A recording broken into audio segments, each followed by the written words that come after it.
And we got another tune. We got lots more tunes coming up. A lot of people have asked, what is this instrument up there on stage that maybe they haven't seen before, and we get this all the time. It's called a guitar. It's called a melodeon. Mandolin. Mandolin, Yeah. excuse me. It's a multi-string instrument.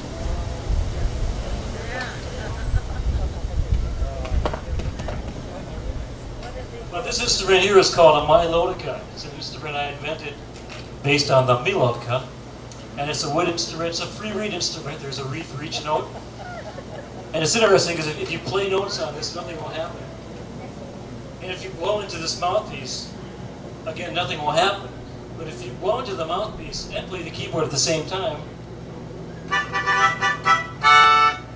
you get Irish chords. You got a beautiful sound. This next song is a song called The Red-Haired Boy. How many red-haired people do we have out there? All right, we have 0. That's great. All right, we won't offend anyone. We're going to play this song for you. Yeah.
And watching the keyboard player and just imagining Steve being there in his place.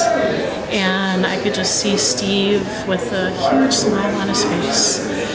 And just he'd play and he'd be like this. And he just loved the music so much and just he had so much joy.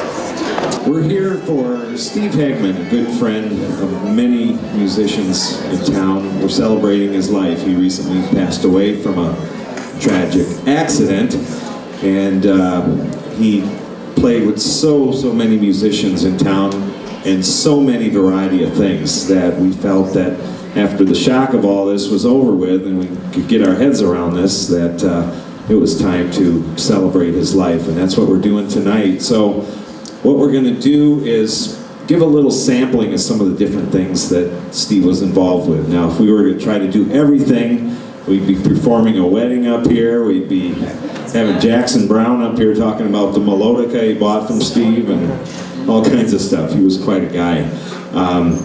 And what we picked out to do is a little bit of the ethnic music that Steve was involved with, and a little bit of the big band music that Steve was involved with, and a little bit of the wedding band variety music that Steve was involved with. And so we put a little bit of that together.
Steve really impacted me with the kayak, because Steve would always talk about, man, I'm going kayaking, man, you check it out. And I didn't have a kayak, and he built a kayak, a beautiful mahogany strips, and he put it together in his basement, and took him a whole winter to do it.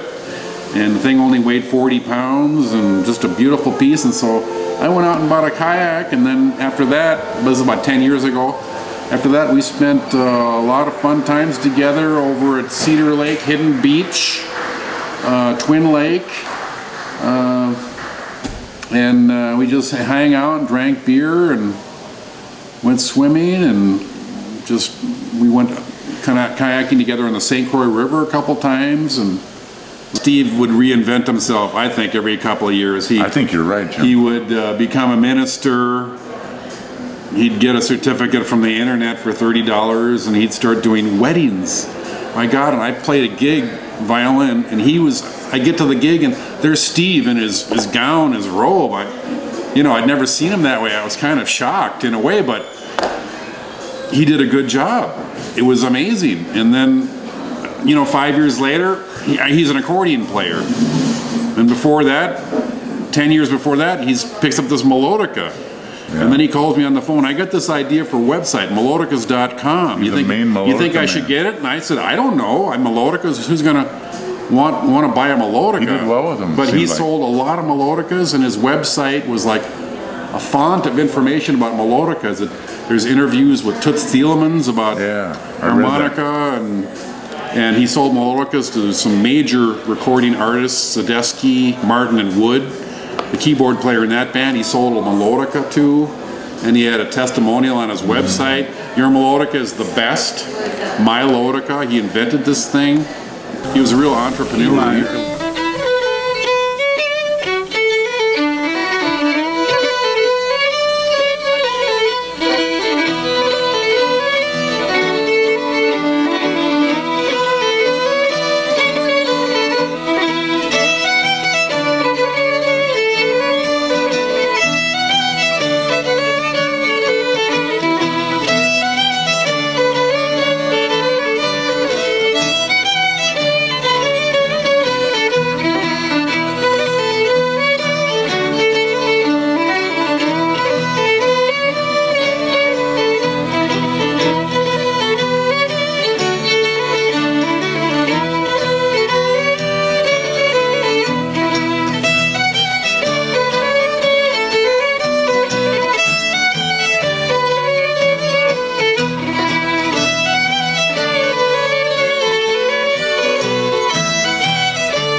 All right, Steve would have been up here playing melodica of all things.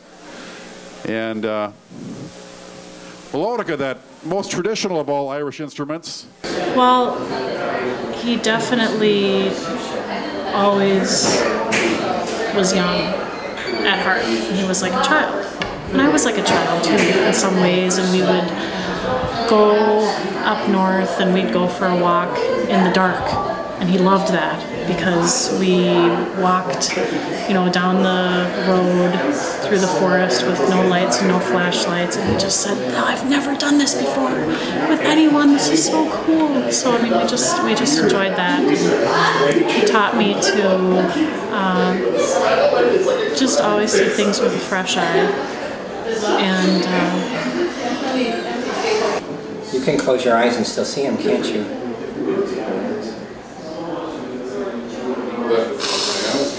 If he could hear you right now, what would you say to him?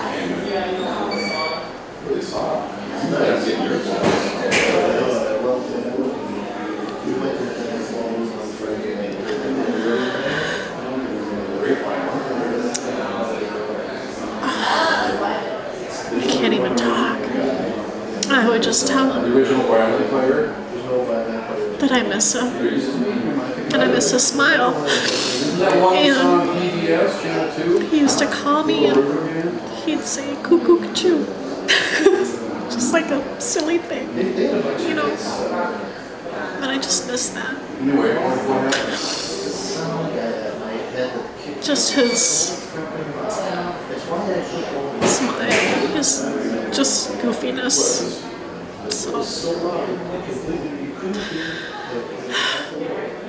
Piano player, and we've all played with him, and so we're gonna just memorialize him with some music, which is what he loved. What's your name? Oh, I'm Larry. Hey, Larry. So how many years do you figure you played with him? 25. Wow. Well then, you guys sometimes communicate without words. Yes. Oh, definitely. Yeah, that's what music is. You don't have to talk, you just play. Now the time is just right. Straight into your arms I will run, where my heart will be waiting to make sure that you're never alone. There and then I will make you a true man. There and then I will make you my own. And every time I touch you, I just tremble inside. You know how much you want me that you can't hide. Can't I just have one more moon dance with you, my love? Can't I just make some more romance with you, my love?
Well, I wanna make love to you tonight. I can't wait till the morning is through. And I know now the time is just right. And straight into your arms I will run. When you come, I know you'll be waiting to make sure that you're never alone. There and then our dreams will come true, dear. And there and then I will make you my own. And every time I touch you, I just tremble inside. And you know how much you want me that you can't hide. Can't I just have one more moon dance with you, my love? Can't I just make some more romance with you, my love? One more moon dance with you in the moonlight on that magic night. There's the moonlight.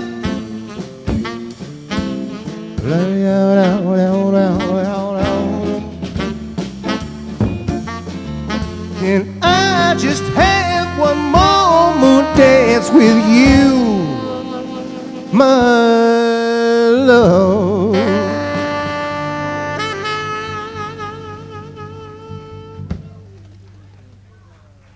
The guy was an original, very quirky, unusual sense of humor, and just an original guy, and a marvelous musician, and a good friend.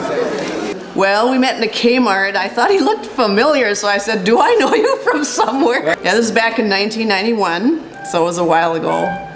But he was quite an influence on me. He actually influenced me to believe I could own my own home, even though I didn't have much money, because he had first started out with a teeny tiny itty bitty little house, and so he thought, well, you can buy a house too. And I actually did. I bought a little house in North Minneapolis. So, well, you know, another thing that was interesting that he influenced me was to become a donor, and of course he was a donor himself. And ever since I've known him, so that was since 1991, I have had donor on my driver license, and that was one of his influences on me as well. That really resonates right now. Yep, yeah. So I was happy to hear that, you know, they had been able to use some of his organs for people that really needed them. Yeah, Steve was a very gifted musician, and I learned a heck of a lot from him. And did a bunch of cool gigs, and did a couple strange gigs. And for example, we did one gig where we were in the back of a Brinks armored truck. And when I think it was the 100,000th customer of Instant Oil Change came up to the stall, we all busted out of the truck, started playing. When I really got to know Steve and how wacky he was in 10th grade. We were in a play, a National Lampoon play in 10th grade English together. There were 4 of us, and we became good friends. And then I didn't see him for many years, and then I worked at the Humane Society and went to a musician's New Year's Eve party, which is always the night before New Year's Eve because musicians are gigging. And I ran into him, and I'm like, Steve Hegman? You know, I haven't seen him in ages, and he was a little flirtatious with me, and I think, we were both single at the time, and I had wanted to get together and talk to him about some music stuff because I wanted to be a singer. I was a singer, sort of. And he said, well, yeah, we should get together. We got together and we started dating, and I ended up living with him for a while. That kind of happened by accident because I needed a place to live. I was leaving my apartment. He said, oh, come live with me. Steve liked to have women living with him. And so we, pretty much the day I moved in, I realized I can't live with Steve.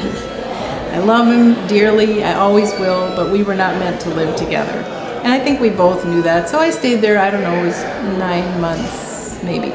But in the meantime, we became very close. I became very close to his wonderful family, who I just adore, the Hegman family, and they took me in, and I went to many Christmases and Easters there, and got to know the kids, Johnny and Rachel, and then Carly, and just loved them. Steve was one of the most offbeat, wacky people you'll find, and that's what makes him irreplaceable to me. That's why this loss has been very difficult for me. Am I supposed to not cry on camera? Missed a Saturday dance, heard they crowded the floor. Awfully different without you, don't get around much anymore. Thought I'd visit the club, got as far as the door. They'd have asked me about you, don't get around much anymore. Darling, more at ease, but nevertheless, why stir up memories? Been invited on dates, might have gone, but what for? They'd have asked me about you, don't get around much anymore.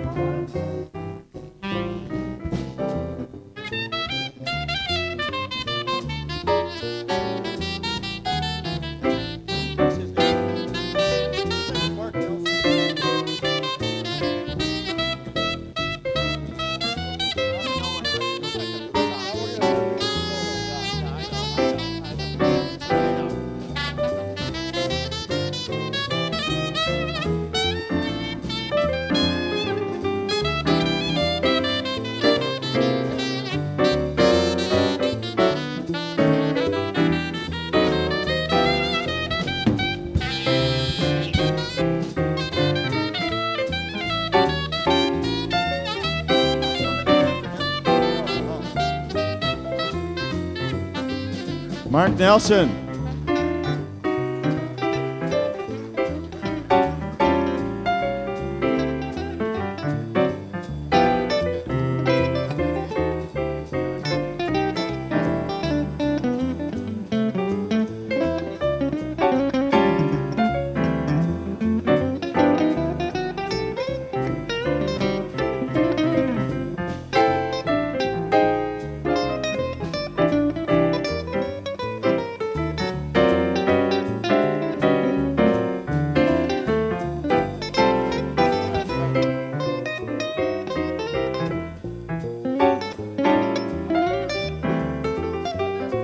John Keane.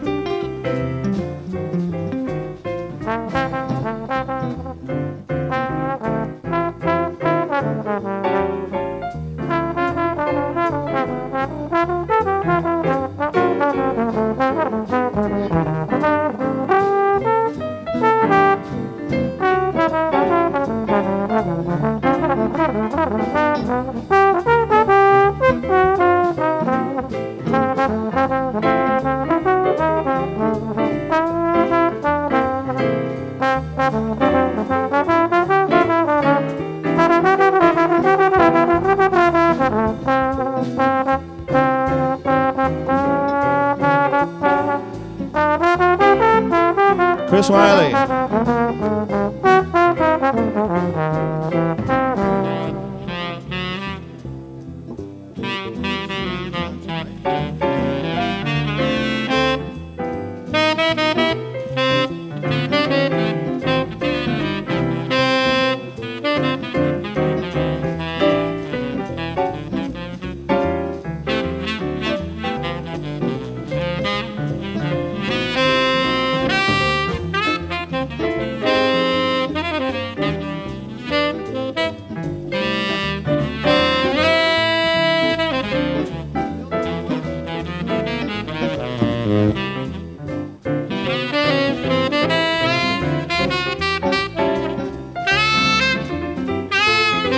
Stan Johnson.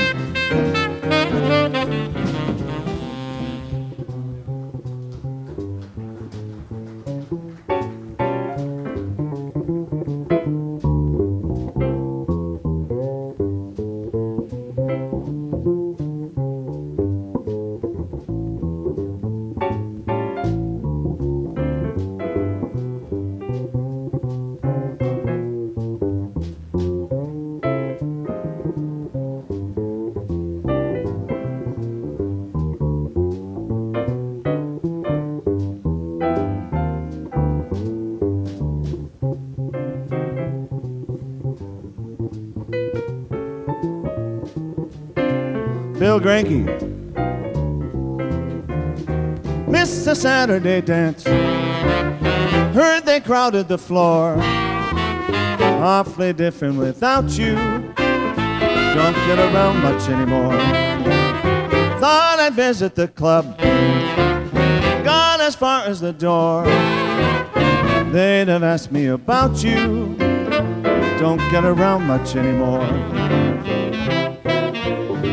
Darling, I guess my mind's more at ease, but nevertheless, why stir up memories? Been invited on dates, might have gone, but what for? They'd have asked me about you. Don't get around much anymore. Awfully different without you.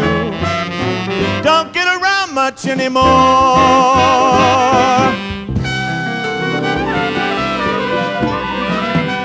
What I was going to say is that Steve is irreplaceable. I am sure that every person in this room that knows him does not know another person like him.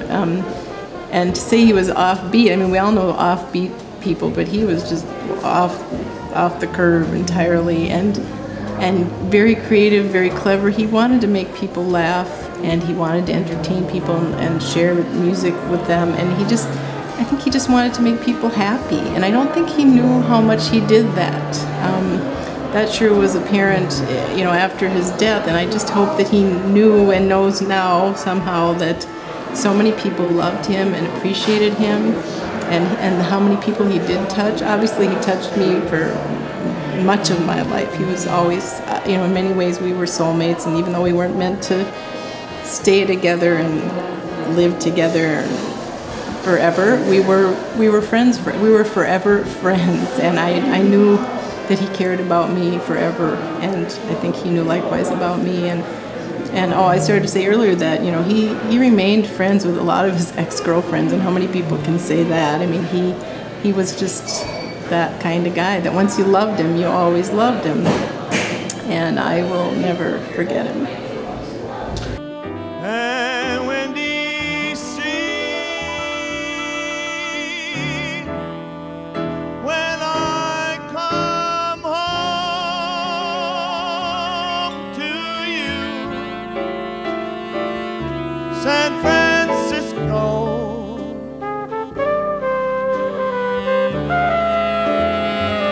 your golden sun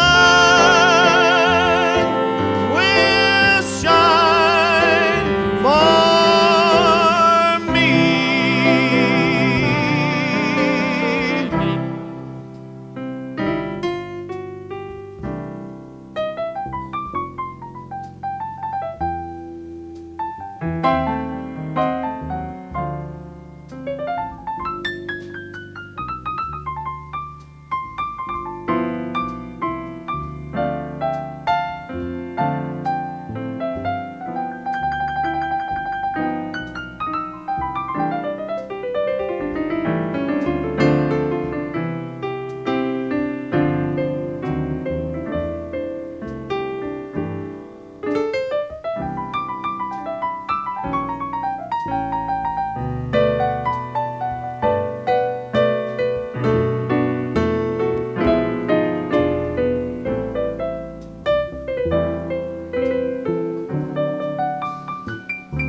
Bruce Pendleton.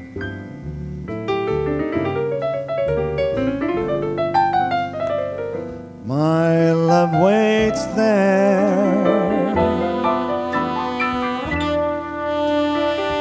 in San Francisco,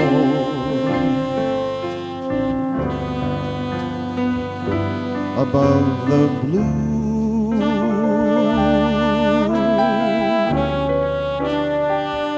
And when D.C. when I come home to you, San Francisco,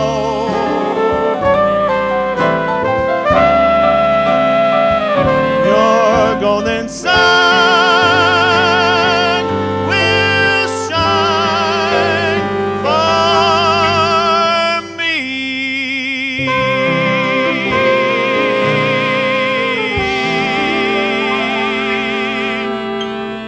Stay, Steve. No, I'm just mad at him. Explain. Oh, Stephen. I didn't have a chance to say goodbye. If he could hear you right now, what would you get to say to him Well, right now? funny thing, I think he can hear me. I do believe that. I think he's here. He really, I would say, of the people I've known, he taught me the importance of laughter and how to laugh. I have so many wonderful stories about how the things that I couldn't have laughed about, that he taught me how to laugh. And we had a great time traveling. We traveled only one place, actually, to Amsterdam, but we had a blast there. He was really mad at me because I didn't want him to do drugs when we were in Amsterdam. You have to edit that out now. But, you know, we were I was kind of afraid. I didn't know what it would be like. And I said, you can't do drugs while we're traveling. You're with me, you know? And anyway, he was quite a man. I'm a cancer survivor. And I had pancreatic cancer, and they gave me just a few. I wasn't supposed to live long, and his family was instrumental in helping me get to Mayo Clinic where I needed to be. And after I was still on Earth for a while, I developed breast cancer, 2 kinds, and I'm just going to be very graphic here and tell you. I called up Steve, and we had kind of we'd already broken up at the time. And I said, Stephen, they're going to cut off one of my breasts. And I was on the phone and I was sobbing. And he goes, oh my God, Mare, I'm so sorry. And I go, Stephen, they're going to cut off one of my breasts. And he goes, Mare, it's going to be okay. And I go, Stephen, they're going to cut off one of my breasts. And he goes, Mare, I want you to listen to me now. And I'm sobbing, I'm in my bedroom, and he's somewhere in Minneapolis or wherever just talking to this distraught, crazy woman. At the time I felt kind of crazy. So he goes, I want you to sit down and listen. I said, okay, what is it? He goes, Mare, a one-breasted woman is every man's dream. And I said, you are being too irreverent. That is not okay right now at this moment. I have something serious happening. You can't make me laugh. And he said, Mare, it's every man's dream, but they'll never tell you. And so he goes, now let me just explain this to you. So you can edit all this out, but this is really something I probably write about one day for breast cancer patients. He goes, now, guys will never tell you this, but you're a guy, and you're working on one thing, and you want to go somewhere else, but you can't, because you got the other thing to attend to. He goes, this cuts right to the chase. Not to worry, you're going to be just fine. Don't worry about a thing. I started to laugh, and I laughed, and I laughed, and that got me through breast cancer. And I think at the time, as I look back, I don't think I had the mastectomy yet, but I hadn't. In fact, now I remember I hadn't had it. I went into surgery at Mayo Clinic, the entire OR people, they all laughed hysterically, and that's the last thing I remember, and then I was out, and then I had the surgery. But that changed me, and it allowed me to go on. And I've never forgotten that. So, Stephen, there you have it. He was quite a man, and I still love him. At the Animal Humane Society, outside it was 40 degrees, and it was a heck of a gig. It was not raining. It was a beautiful day, but it was 40. Well, I was walking down the street in Mexico, and I saw a fellow gringo, fellow American, and just like you sometimes do, I just went, hi. And he went, hi. And then I walked about 10 feet more, and I did a double take. I turned around, that's Steve Hegman. I turned around, and he was just going like this. He was just waiting. He wasn't going to say anything more. He was just waiting to see what I would say. That was kind of typical Steve.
Hey, at first it wasn't easy,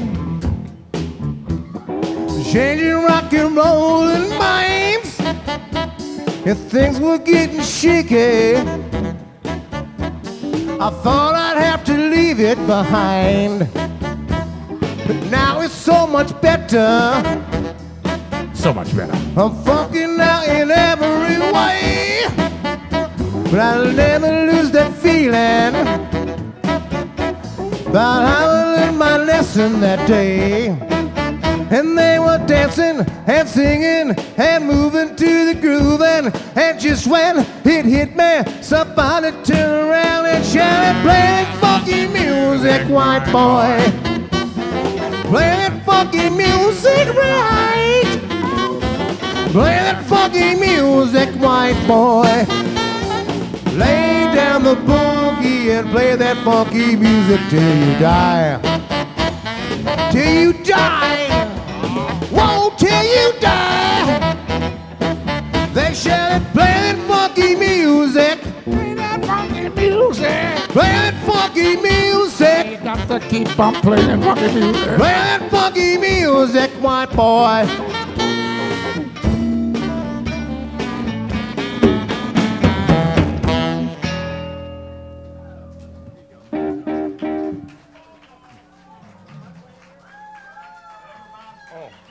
And Chrissy here.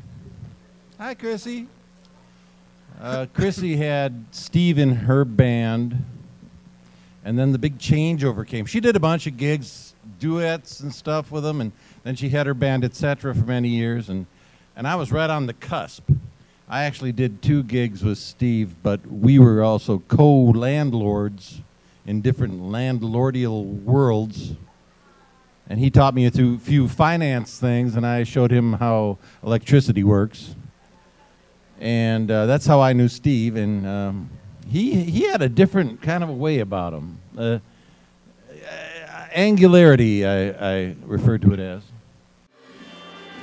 I actually was looking for a keyboard player for my band, etc., and this is like 30 years ago, believe it or not, right before he started the band Cheers. And he came and we just kind of talked. It turns out that he lived very close to me, so it was real easy for me to just run over to his house and see how is this going to fit together. And we started working together with the band, etc., for several years actually. He was our keyboard player, and during that time he was such a character. We did some duo gigs together, and that was really amazing because anybody that knows Steve knows what a interesting sense of humor he has and stuff. We would go do, I remember one that we did for a couple of weeks at Sugar Hill Ski Resort, just the 2 of us. And it was at that time that he introduced his hand puppet Thurman during our shows. I don't know whether he subsequently kept using Thurman, but right in the middle of a song, all of a sudden Thurman would pop up, over the keyboard and start addressing the audience. And Steve had Thurman saying all sorts of interesting stuff, and mostly commentary on my singing, which of course made him very popular with me. But he would say, "No, I don't want you to do that one, it was too sad," or whatever. So it was really a fun time with Steve. He also had a plastic telephone that he would set on the end of his keyboard, and that phone would ring at odd times during our performance too, and he'd pick it up and he'd just say, "What? No, never mind," and go back to, he would never explain or do anything. It was just really a kind of a fun thing that we did. So that was really a good time when we just did those duo things. We also did one for a stretch of time at what's now the Plymouth, I think it's the Plymouth Playhouse. It was I think a Radisson back then or whenever, maybe it is now. But Steve was just a great musician and just a great fun human being. And I just wish, my biggest regret is that I didn't really keep up with him in the last few years. So I wish I had, because he's definitely somebody that's worth knowing and keeping in touch with. But you knew each other for half of your lives by now. We did, yeah. So you're sort of family. Well, sort of. You're always kind of Steve's family. He's just one of those kind of guys. You never forget him, I'll tell you that. A couple questions come up in my mind, because one, a lot of people think they're artists or think they're musicians, but but they don't make a living at it. That's a giant cliff to step off of. Yep. What makes for a working musician versus someone who thinks they can do it?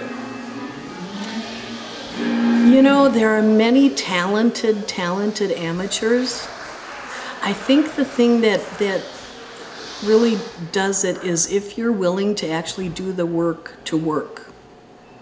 You know, that's a really difficult thing. I mean, you have to, I remember our band, etc., actually even, you know, after Steve was with us, then we regrouped and were very busy for many years doing special events and one-nighters, mostly corporate parties and some convention shows and things like that. But it took a lot of time just contacting booking agents, following up with, you know, kind of promo kits, always working on it. It's not something that just happens automatically, although you certainly do get referrals and things like that, like they were talking about Cheers. And our band was like that too, that most of our business probably came from past referrals. But I think it takes a lot of hard work. And then you have to really have a good product. You know, you have to look at it, what would be the thing that would serve our clients best, and be willing to do that and have some fun and be excellent musicians and be willing to do the actual work, you know, of promoting and... Mm-hmm. You've been working for so long, I think you've forgotten something else, another key ingredient. Uh-oh, what's that? Risk. Well, this is true. A lot of people don't throw in their chips and say, I'm going to go for it. That's true. And they can tell their family what an incredible guitarist I am. I'm really one of the best keyboardists in the Twin Cities, but I am not working as a musician. There's a lot of risk involved, isn't there? And you've forgotten it because you've had a couple years in the business now. But I've had in the beginning, a year or two, right? yeah. But it's almost easier to go to work on a 40-hour week job. It is. Take a commute, turn off your brain, and just do what they ask you to do. To actually be a creative person is to drive off the road. Yeah. Yeah, that is difficult, but the problem is that so many of us that are creative people, you know, we love our baby, the creation, but don't realize that we have to actually have a business sense and make some money, or we can't have our baby. You know, then we're forced to go out and do the 9-to-5 thing, etc. So there has to be a mixture. You have to take risks, but you have to be willing to do the work, and you know, all those things. Larry Teppo used to play drums and sing a lot on Steve's gigs, the Cheers gigs and stuff that I was on. It's good to see and hear you again, Larry.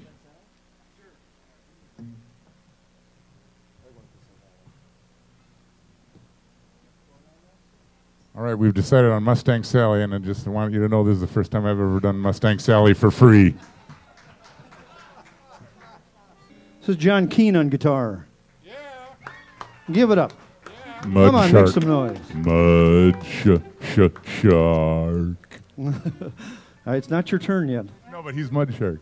Oh. And on saxophone and bass, I forgot you played bass back in the day. You doubled on sax and bass. This is Mark Nelson, ladies and gentlemen. Give it up. And Larry's longtime drummer that sings. He's going to sing one now. Larry Teppo. Give it up. And then I'll introduce this guy here, and then you introduce that line. Oh, this is my good friend Amigo. Goes to Mexico quite a bit, and excellent guitar player, Bob Scoggin. Thank you. That's mi amigo, Todd Matheson. And then Jim Price sitting down on the job. No, he's not. Jim Price on the fiddle. Bruce Jackson on the stomach Steinway. And Jim Plattis, who plays a number of instruments. He's got the chromatic harmonica today. Hey, Jeff, do you want to pick my fiddle? My git fiddle? Yeah, you. Come on up. Jeff Crooks. I'll go out and check the balance. Jeff Crooks, another good friend of Steve Hegman's, as we all are.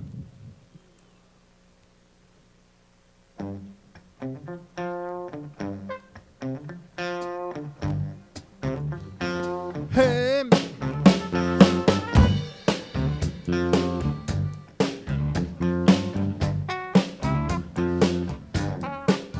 Mustang Sally. You know you gotta slow your Mustang down.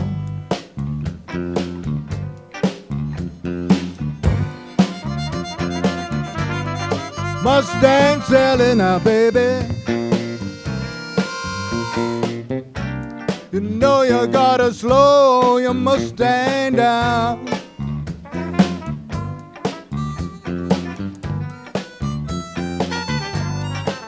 Well, you keep on running around, my baby.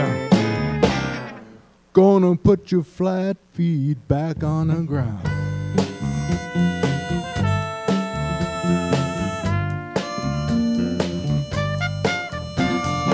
Bought you a brand new Mustang, bought 1956.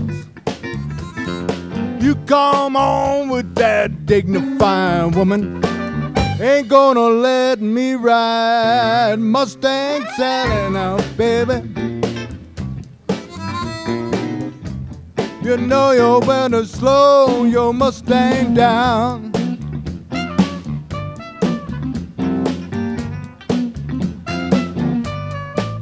Well, you keep on running around now, baby. Gonna put your flat feet back on the ground.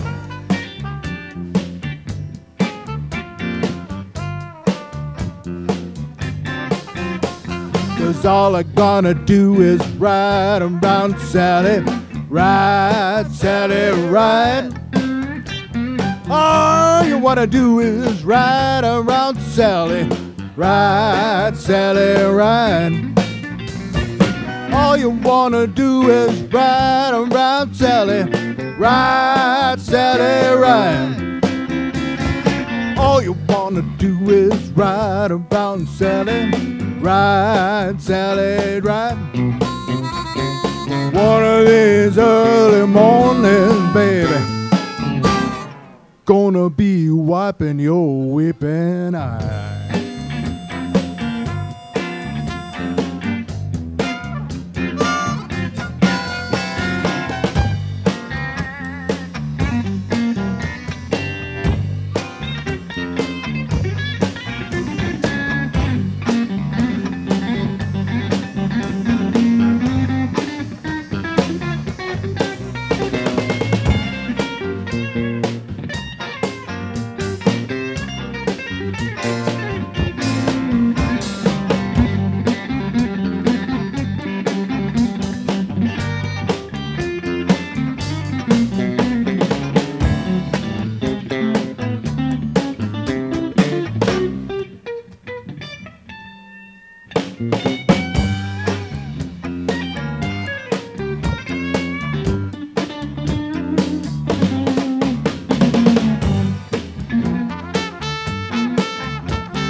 Well, I bought you another Mustang. This time it was 1975. You come on with that dignified woman. You ain't gonna let me ride Mustang Sally, baby. You know you're gonna slow your Mustang down.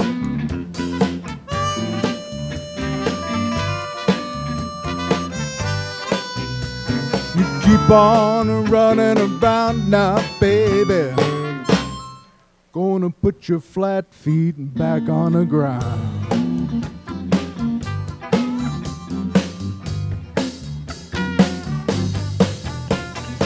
All you wanna do is ride around Sally, ride Sally, ride. All you wanna do is ride around Sally, ride Sally, ride. All you wanna do is ride around Sally, ride Sally, ride. All you wanna do is ride around Sally, ride Sally, ride. One of these early mornings, baby, gonna be wiping your weeping eye.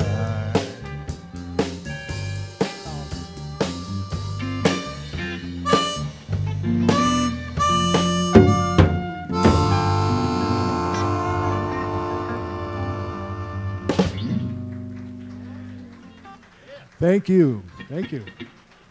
My name is Deb Benson, and Steve and I dated from 1996, June 15th, to May 2003. Oh, you had this on the calendar. Well, he was a remarkable human being. He was the light of my life for those years. He was a very gifted musician, extremely gifted, and he had the most sensitive hands when it comes to playing. He was sensitive to his audience around him and his clients. He was a fantastic travel partner. We went to Europe several times. We went to Paris and Italy and London, and we spent a lot of time in Mexico as well. We spent some time with Bob Scoggins and Linda Peterson, some of the musicians. And he really opened my world to music. And I will forever be grateful to him for that. What are a couple songs that you know and think of right away because of him? When we first started dating, he recorded a song, Waltz for Debbie, for me. And then he sent me a beautiful letter, and he cut out a picture of his head from one of his business cards. And he sent that to me in the mail. Do you still have that recording? Yes, I do. There will never be another you. Will be other lips what I might kiss. They won't thrill me like yours used to do. I may dream a million dreams, but how can they come true if there will never ever be another you?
4 of us, and Steve was the second one. I'm the youngest, and he loved to tease us.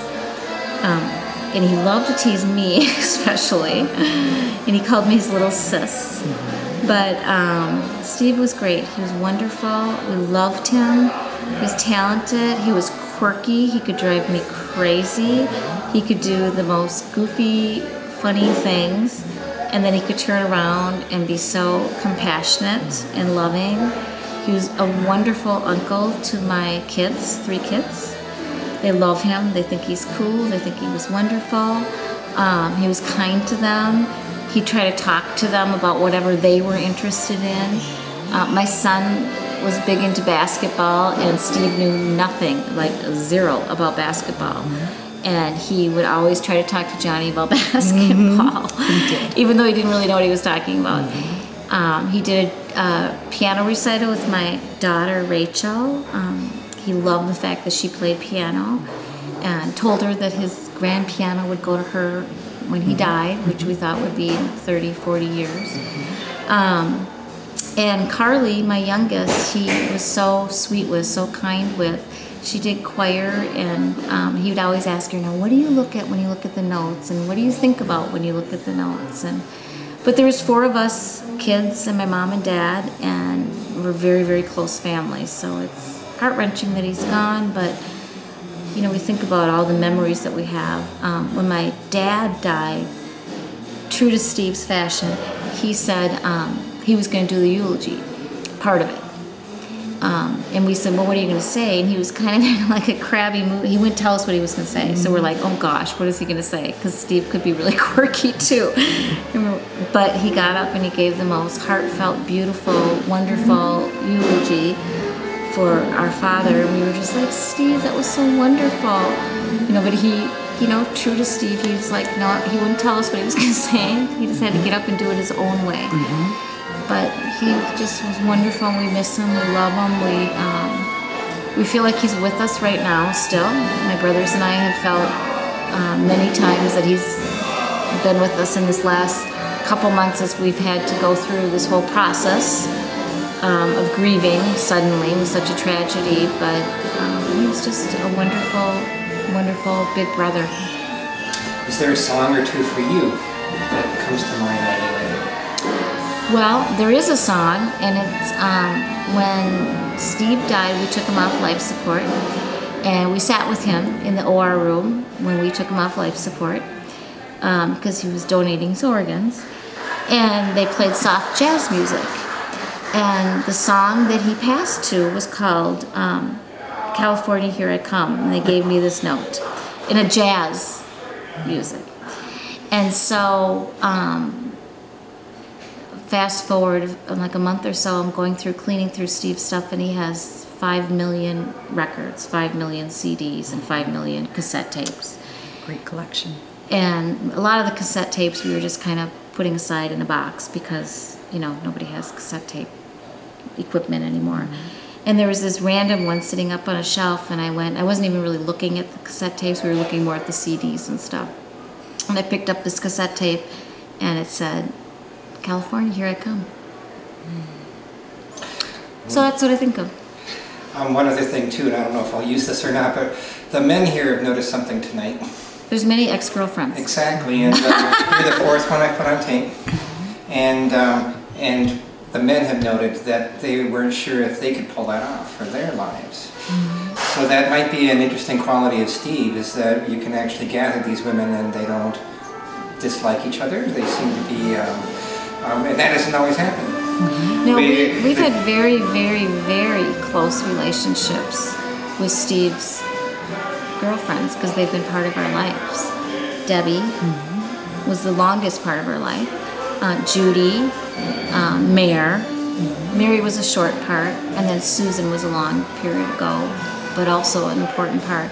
And we've had very close relationships with them, the family, and along with my parents and brothers.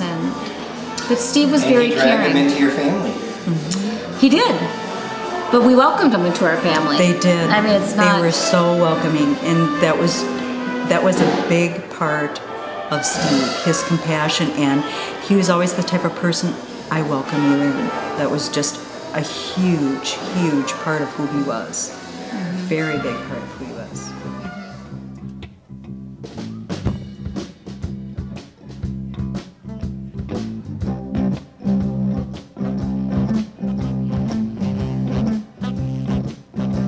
Well, I'm the type of guy who never settled down. Where pretty girls are, where you know that I'm around. I kiss them, I love them, cause to me they're all the same. I hug them and I squeeze them, they don't even know my name. They call me Wanda, yeah, Wanda. I roam around. Well, it's Flo on my left now and it's Mary on my right. And Janie is the girl where I'll be with tonight. And as she asks me which one was the best, I tear off my shirt and show her Rosie on my chest. Cause I'm a Wanda, yeah, Wanda. I roam around. Oh, well, I roam from town to town. I go through life without a care. And I'm as happy as a clown. I went my two-fist divine, but I'm going nowhere. Well, I'm the type of guy who never settled down. I'm never in one place. I roam from town to town, and when I find myself, yeah, falling for some girl, I hop right in the car, mine, drive around the world, cause I'm a Wanda, yeah, Wanda. I roam around, all right.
Well, I'm the type of guy who never settled down. I'm never in place.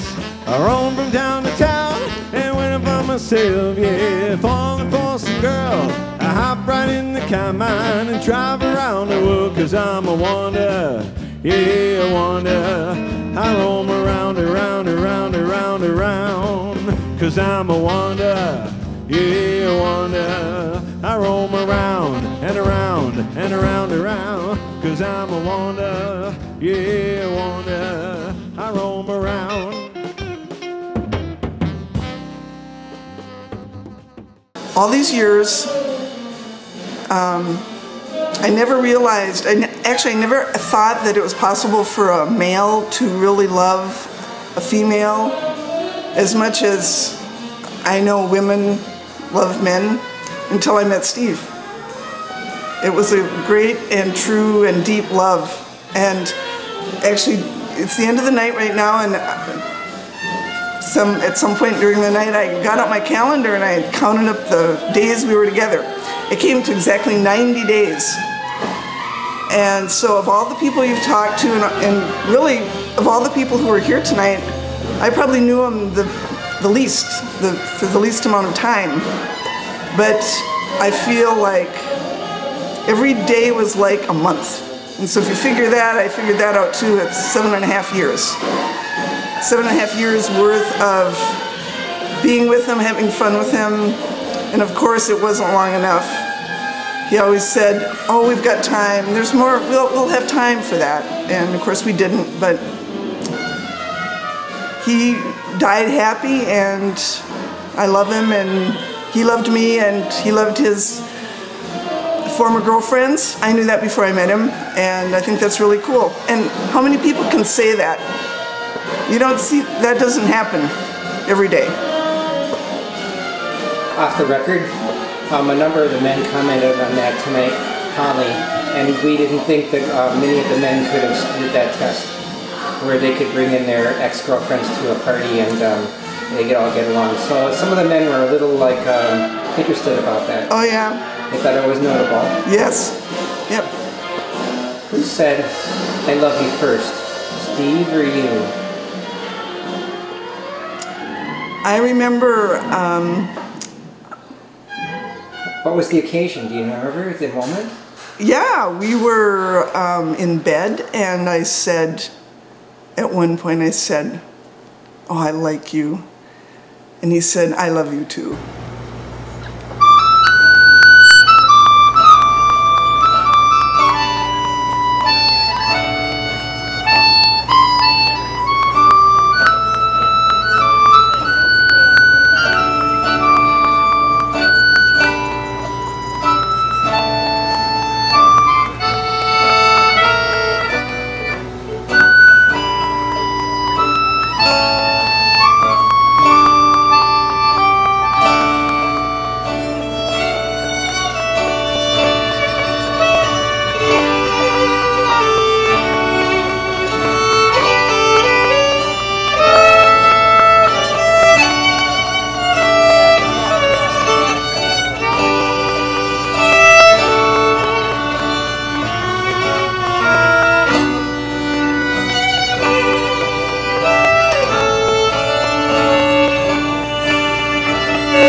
look great out there.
Thank you. We're going to take a short break. We're Shenanigans. Jim Flash.